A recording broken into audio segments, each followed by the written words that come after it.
God given peace. தேவன் கொடுக்கிற சமாதானம். என் அருமையான தேவ பிள்ளையை, நீ கண்ணீர் விட வேண்டிய அவசியம் இல்லை, நீ கவலைப்பட வேண்டிய அவசியம் இல்லை. தேவ சமாதானம் இருதயத்தை ஆளுகை செய்யட்டும்.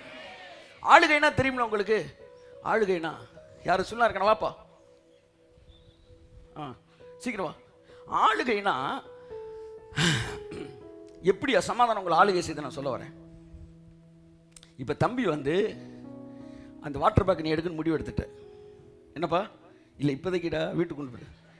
இப்போ இவன் எடுக்கிறதுக்கு இவன் வந்து இப்போ வாட்டர் பேக் எடுக்க போகிறான். போப்பா. போகும்போது நான் தான் இவனை ஆளுகை செய்கிறேன். போகணுன்னு போகிறவனை பிடிச்சி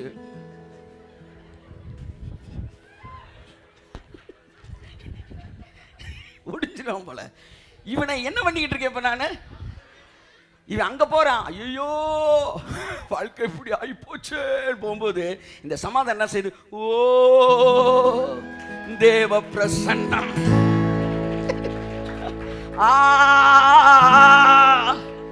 என்ன ஆனந்தம். திரும்ப கொஞ்ச நேரம் கழிச்சு ஐயோ வாழ்க்கை எப்படி போச்சே. ஓ தேவ பிரசன்னம்.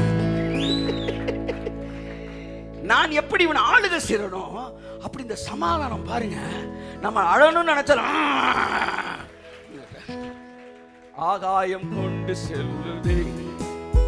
Come on, come on. உம்மோடு செலவிடும். ஆமென். பாடுங்க பாடுங்க. என்னை பலவானாய் மாற்றுதையா. பலவானாய். ஆமென் ஆமென் ஆமென்.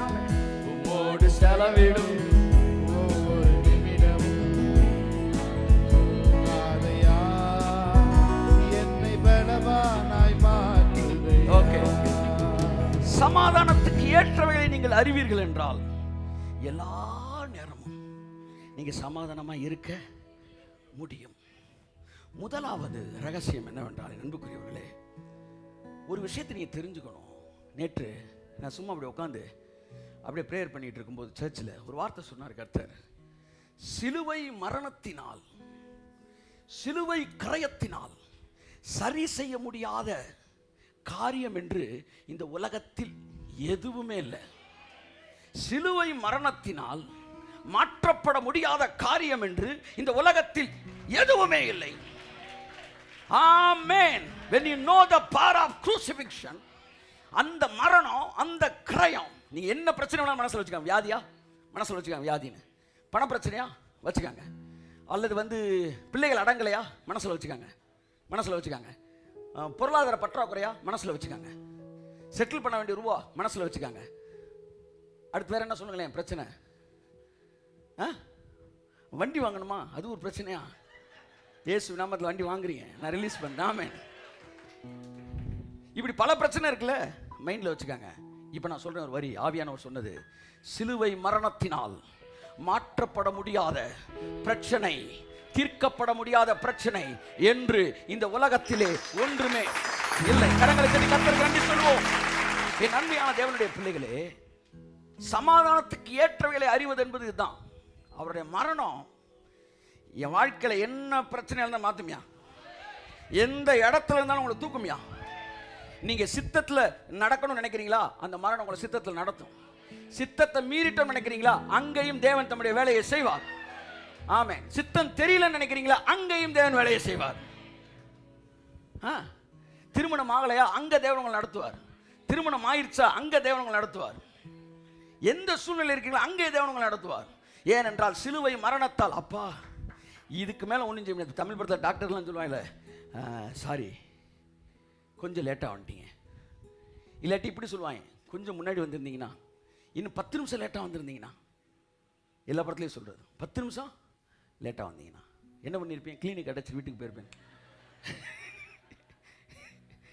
தேவனுக்கு அதுவே கிடையாது. நல்ல வேலை 10 நிமிஷம் லேட்டாக வந்தீங்கன்னா, அப்படி கிடையவே கிடையாது. 4000 வருஷம் கழிச்சு வந்தாரு. 4000 வருஷமா பாதாளத்தில் இருந்தவனை எல்லாம் அள்ளிட்டு தேவன் போனார். அவருக்கு லேட்டுன்னு எதுவுமே கிடையாது. அவர் மரணத்தினால் முடியாதது என்று எதுவுமே கிடையாது. உலர்ந்த எலும்புகள் மரித்து போய், சதை அழுகி போய், எலும்பும் ஈரமா இருக்கும் பாருங்க, எலும்பும் உலர்ந்து கிடக்குது. அவர் கேட்கிறாரு, இந்த எலும்புகள் உயிரடையுமான்றாரு. இதான் அறிவினா. அறியாவினா ஐயவினா அதெல்லாம் வேற, அறிவினா தெரிஞ்சுக்கிட்டே கேட்கறது. இவர்கள் சாப்பிடத்த கப்பத்தை எங்கே வாங்கலாம் தெரிஞ்சுக்கிட்டே கேட்கறது. இது எலும்புமா? அவன் சொல்றான் தேவரீர் அதை அறிவீர். இந்த உலர்ந்த எலும்புகள் உயிரடையும். தேவனால் மாற்றப்பட முடியாத காரியங்கள் என்று எதுவுமே கிடையாது. ஆமே ஆமே ஆமே ஆமே ஆமே. என் அன்புக்குரியவர்களே, இதை புரிந்து கொள்வீர்கள் என்றால் தேவ சமாதானம் நிரப்பும். சமாதானம் என்கிற வார்த்தைக்கு 3 அர்த்தங்கள் இருக்கிறது. ஒன்று, உங்களுக்கும் தேவனுக்கும் இடையில் இருக்கிற சமாதானம். சிலுவையில் எதை தேவன் முடிச்சாருன்னு நான் சொல்றேன். இதைத்தான் சிலுவையில் தேவன் முடிச்சார். உங்களுக்கும் தேவனுக்கும் இடைக்கிற சமாதானம். ரெண்டாவது, உங்களுக்குமே இருக்கிற சமாதானம், உங்கள் இருதயத்தில் இருக்கிற தேவ சமாதானம். மூணாவது, உங்களுக்கும் மற்றவர்களுக்கும் இருக்கிற தேவ சமாதானம். இந்த 3 விஷயம் இருக்கு பாருங்க. எத்தனை சமாதானம் சொல்லுங்க? 1 உங்களுக்கும், 2 உங்க இருதயத்தில் இருக்கிற தேவ சமாதானம், 3 உங்களுக்கும் மற்றவர்களுக்கு இருக்கிற தேவ சமாதானம். ஆமென் ஆமென் ஆமென். ஓகே, ஸோ முதல் ஒரு வசனத்தை வாசிப்போம். நான் எல்லாவற்றையும் இன்னைக்கு பேச முடியாதுன்னு நினைக்கிறேன். கொலோசியர் 1:20. அவர் சிலுவையில் சிந்தின இரத்தத்தினாலே சமாதானத்தை உண்டாக்கி பூலோகத்தில் உள்ளவைகள் பரலோகத்தில் உள்ளவைகள் யாவையும் அவர் மூலமாய் தமக்கு ஒப்புரவாக்கிக் கொள்ள அவருக்கு பிரியமாயிற்று. இங்க பாருங்க, அவர் சிலுவையில் சிந்தின இரத்தத்தினாலே சமாதானத்தை உண்டாக்கி. இந்த சமாதானம் என்ன சமாதானம் சொல்லுங்க? தேவனுக்கும் உங்களுக்கும் இருக்கிற சமாதானம். மனதிலே நாம் சத்ருவாய் இருந்தோம், தேவன் நமக்கு சத்ருவாய் இல்லை. பாவம் என்னை அவருக்கு சத்ருவாக்கியது. புரியுதா? நீங்க பாவம் செஞ்ச பிறகும் தேவன் அப்படியே தான் இருந்தார். அதான்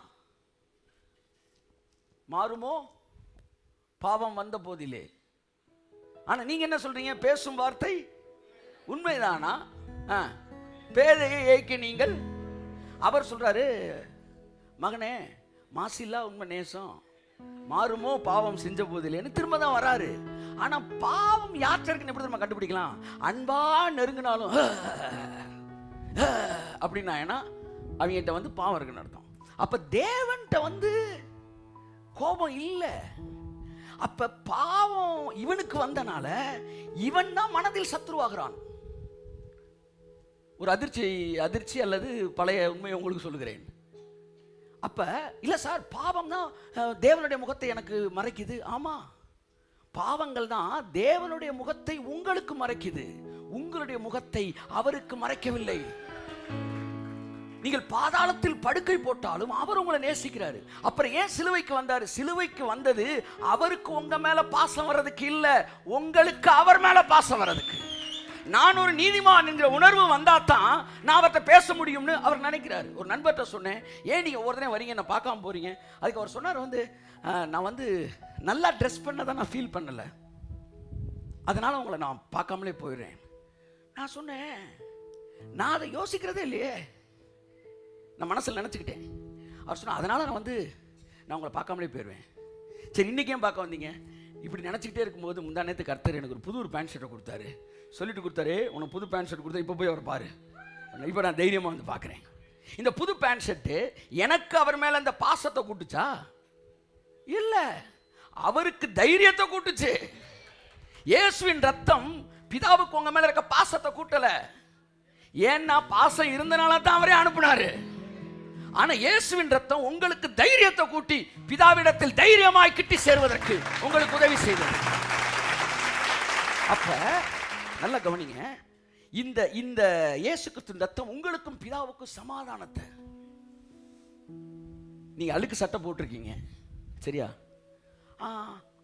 ஆனாலும் உங்களை ஒருத்தர் அரவணைக்கிறாரு. நீங்க எப்படிதான் நிற்பீங்க?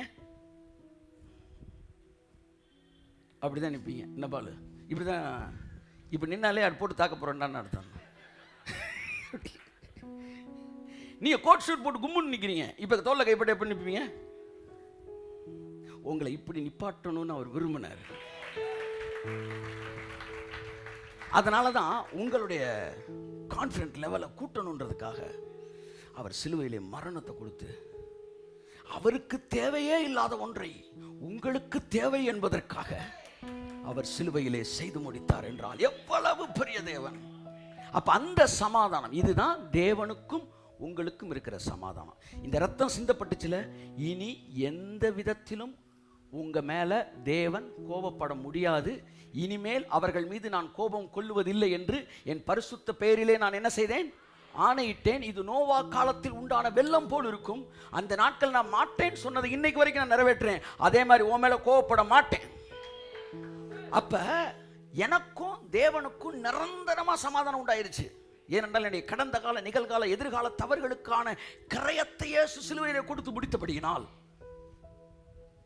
மறுபடி சொல்லுகிறேன், இனி எந்த ஒரு தவறும் என்னையும் தேவனையும் பிரிக்க முடியாது. இந்த தவறை வேணாலும் பிரிக்கலாம், தேவனை பிரிக்க முடியாது. நான் தவறு செய்து விட்டாலும் ஒரு நல்ல தகப்பன் துரத்தி விட மாட்டான். துரத்தி விட்டா பிள்ளை என்ன செய்ய போகுதுன்னு அர்த்தம்? இன்னும் நிறைய தப்பு பண்ண போகுதுன்னு அர்த்தம். புத்திசாலி தகப்பன் பிள்ளையை துரத்தி விட மாட்டான், வீட்டிலே வச்சு கரெக்ட் பண்ண பார்ப்பான். அப்படித்தான் தேவன் தன் பிள்ளைகள் தவறு செய்யும்போது துரத்தி விடுகிற தேவன் அல்ல. அவர் சிலுவையில் சிந்த ரத்தத்தினாலே அது என்றென்றைக்கும் கூட தான் இருக்கிறார். ஓ தேவ பிரசன்னம்! நீங்கள் தவறும் போது கூட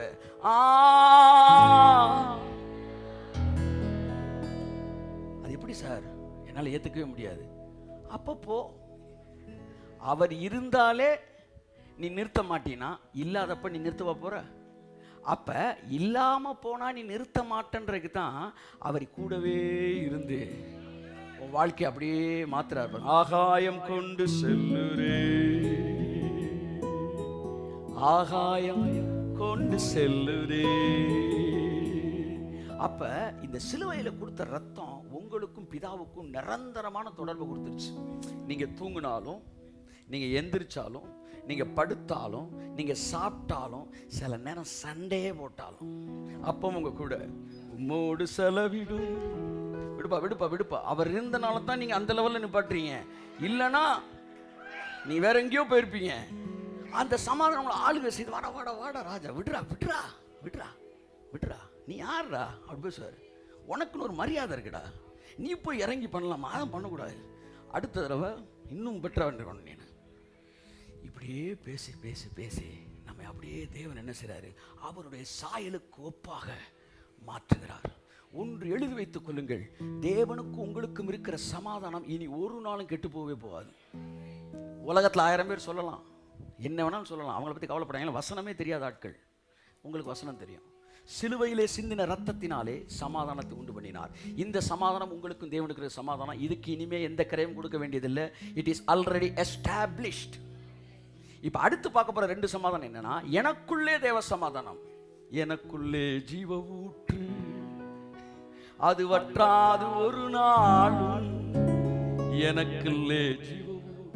என்ன சார் பாட்டா பாடிக்கிட்டு இருக்கீங்க? ஆமா, சமாதானம் அப்படியே பெருகுது. அது வற்றாது ஒரு நாளும். என் பாத்திரம் நிரம்பி நிரம்பி வழிகின்றது, வழிந்து ஓடுகின்றது. என் பாத்திரம் நிரம்பி நிரம்பி வழிகின்றது. எனக்குள்ளே ஜீவ ஊற்று, எனக்குள்ளே ஜீவ ஊற்று,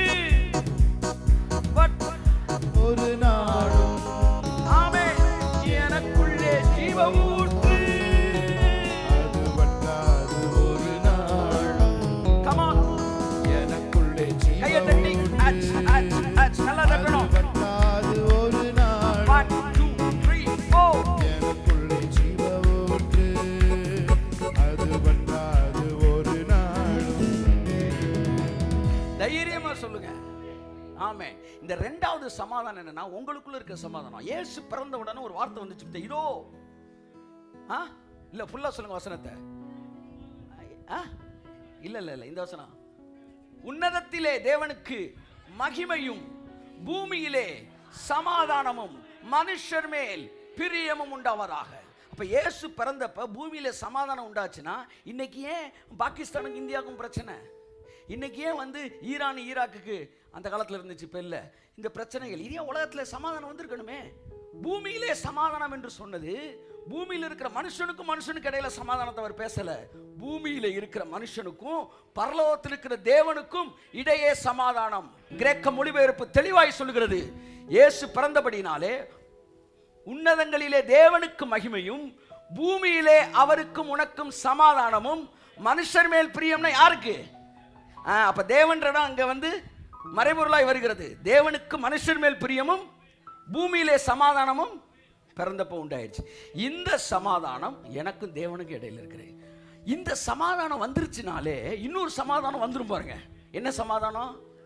இருதயத்தில் எனக்குள்ளே ஜீவ ஊற்று அது வற்றாது ஒரு நாள். இதுதான் தேவ சமாதானம். எதை ஆள செய்யணுமா? உங்கள் இருதயங்களை. கொலோசையர் 3:15 வாசிங்க. தேவ சமாதானம் உங்கள் இருதயங்களில் ஆளக்கடவது. பாத்தீங்களா? உங்கள் இருதயத்தை. இப்ப இந்த சமாதானம் எங்க இருக்க? சமாதானம் மனசுல இருக்கிறது. முதலாவது இதற்கு நீங்க உங்களை என்ன பிரச்சனைனாலும் வாழ்க்கையில ஒரு ரகசியம் உங்களுக்கு சொல்லித்தரேன். பெரிய தப்பு பண்ணிட்டீங்க, அப்ப கூட இந்த சமாதானம் உங்களுக்குள்ளே இருக்கும். அதை அப்படியே வெளியே கொண்டு வரணும்னா முதலாவது உங்களை நீங்கள் மன்னிக்க வேண்டும். மன்னிக்க வேண்டுகிறேன். மன்னிங்க. யாரை மன்னிக்கணும்? நீங்க உங்களை மன்னிங்க. ஆமென். இந்த உலகத்திலே பெர்ஃபெக்டான ஆள்னு எவனுமே கிடையாது. அதனால உங்களை கை நீட்டுறதுக்கு எவனுக்கும் அருகதையும் கிடையாது.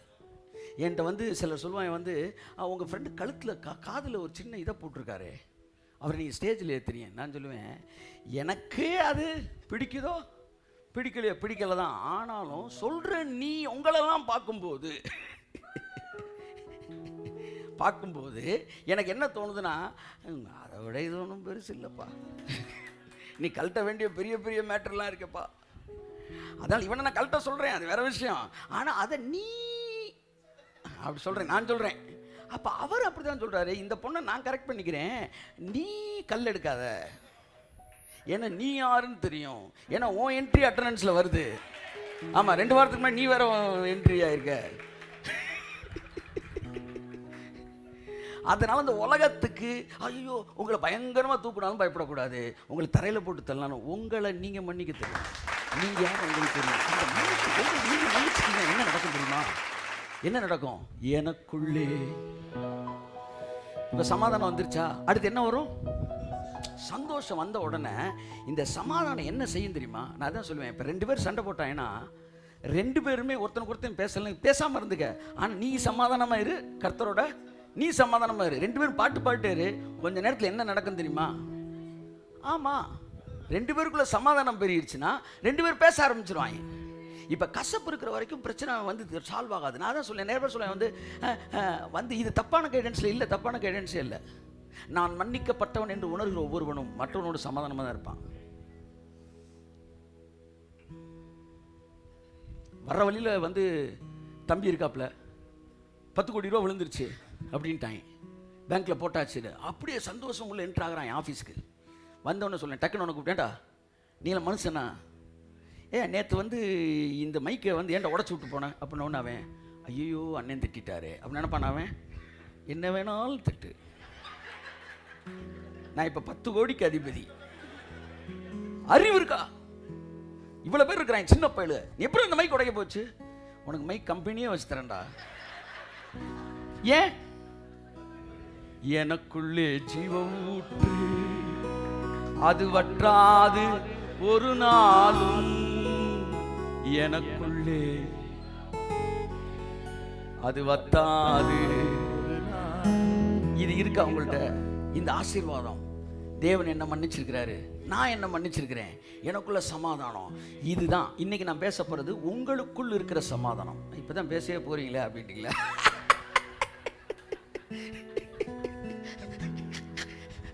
பார்ப்போம், பாதியில் கூட முடிச்சிருவோம், மீதி அடுத்த வாரம் தொடங்குவோம்.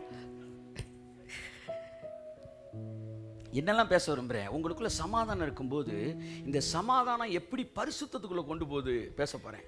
சமாதானத்துக்கும் பரிசுத்தத்துக்கு இருக்கிற தொடர்பு, சமாதானத்திற்கும் விசுவாசத்துக்கும் இருக்கிற தொடர்பு, சமாதானத்துக்கும் ஞானத்திற்கும் இருக்கிற தொடர்பு, சமாதானத்துக்கும் தேவ நீதிக்கும் இருக்கிற தொடர்பு.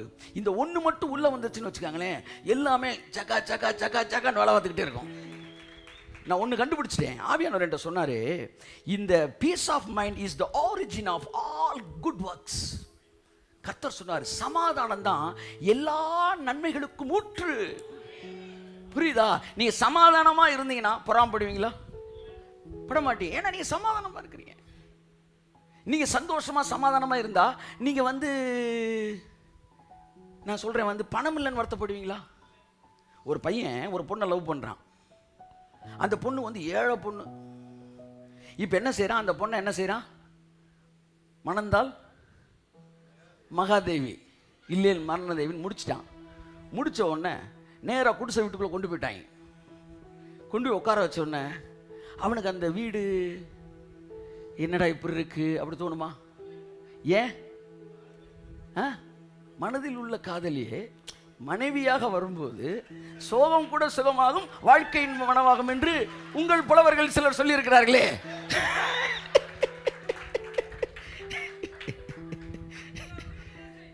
அப்படியா? உங்களுக்கு வந்துச்சா? இப்படி சீசர்கள், பரமாத்ம குருவும் சீசர்கள் நம்ம ஆட்களா? அப்படி நல்லா கவனிங்க. உங்க லைஃப் அப்படித்தானா? அதை சொல்லுங்க. நீ இயேசு நாமத்தில் மனதில் உள்ள காதல் என்றார். மனைவியாக வரும்போது சோகம் கூட சுகமாகும், வாழ்க்கை இன்பவனமாகும். அப்ப என்னன்னா, உங்க மனசுக்கு அந்த தேவ சமாதானம் நிரம்பிருச்சுன்னா இந்த உலகத்தின் எந்த பாதிப்பும் உங்களை தாக்காது. அதுதான் it is the origin of all good works. எல்லா நன்மையான காரியங்களும் உங்க சமாதானம் இருந்தா வந்துகிட்டே இருக்கும். எவன்கிட்ட சமாதானம் இல்லையோ அவன் டேஞ்சரஸ் ஃபெலோ. அவன் திட்டம் போட்டுக்கிட்டே இருப்பான். பொய் பேசுவார்கள் சமாதானம் இல்லாதவர்கள். ஏன்னா பொய் சொன்னாதானே காரியம் நடக்கும். நான் சில நேரம் பொய் சொல்ல போகும்போது கர்த்தர் சொல்லுவார், டே நான் இருக்கேன்லடா, நீ உண்மையை சொல்லு, நான் எப்படி மாத்துறேன் பாரு. நீ எதுக்கு நீ வேற மாதிரி பேசி, நான் இல்லைன்னா நீ பேசலாம், நான் இருக்கிறேன்ல, நான் ஃபேவர் ஆக்குறேன். ஆமாம், அந்த தைரியம் உங்களுக்கு வந்துடும் பாருங்க. ஃபெய்த் இருக்கும்போது பீஸ் ஆஃப் மைண்ட் வந்துடும். இப்போ மனிதன் இந்த சமாதானம் வந்துருச்சுன்னா எல்லா நல்ல காரியமும் அவனுக்குள்ள வந்துடும். ஆமென் சொல்லுங்க. அதே மாதிரி எல்லா கெட்ட காரியம் எங்க தெரியுமா வரும்? வாசிப்போம், யாக்கோபு 3:16. இந்த சமாதானத்தை நீங்க சாதாரணமாக நினைக்க கூடாது. அதை நீங்க மிஸ் பண்ணிட்டீங்கன்னா எல்லாமே மிஸ் ஆயிரும் சார்.